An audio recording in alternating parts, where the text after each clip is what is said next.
Assalamualaikum warahmatullahi wabarakatuh. Saya Delia Salsabila dari kelas 3 PAIC. Di sini saya akan menjawab beberapa pertanyaan UTS sumber belajar yang akan saya jawab menggunakan video.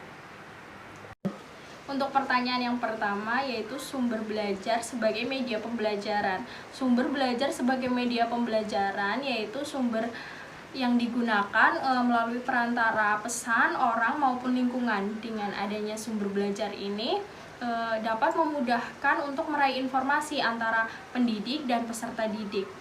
Contoh pengaplikasiannya yaitu seorang guru yang menjadi sumber belajar berbentuk orang yang dididik secara profesional untuk menjadi pengajar, untuk mengajar dan memberikan bimbingan.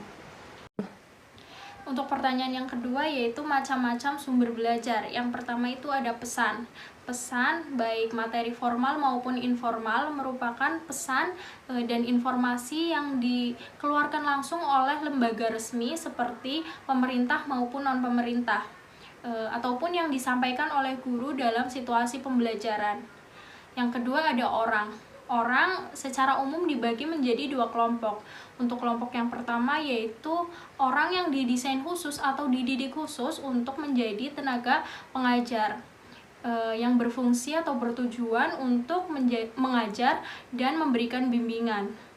Kelompok yang kedua yaitu orang yang memiliki profesi di luar tenaga kependidikan seperti tenaga kesehatan, petani, dan lain sebagainya. Yang ketiga yaitu ada bahan dan program, yaitu suatu format yang biasanya digunakan sebagai program pendukung untuk menyimpan pesan-pesan pembelajaran dalam bentuk modul maupun buku-buku paket. Yang keempat ada alat atau device, merupakan benda-benda berbentuk fisik yang berfungsi untuk menjadi sarana atau alat bantu untuk menyajikan bahan-bahan ketika poin-poin sebelumnya itu sudah dilakukan.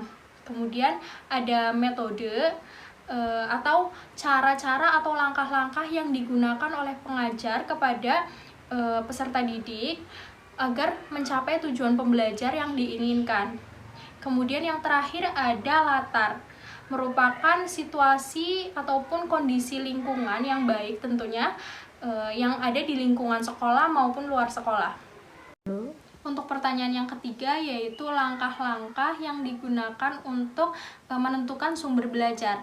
Yang pertama yaitu menganalisis karakteristik siswa, yang kedua yaitu adanya tujuan dan isi instruksional, yang ketiga yaitu adanya strategi pengorganisasian pembelajaran, yang kemudian ada strategi penyampaian, kemudian ada strategi pengelolaan pembelajaran, dan yang terakhir adanya pengembangan prosedur pengukuran hasil pembelajaran. Baru di situ dilakukan atau menentukan sumber belajar apa yang akan digunakan. Sekian dari saya. Wassalamualaikum warahmatullahi wabarakatuh.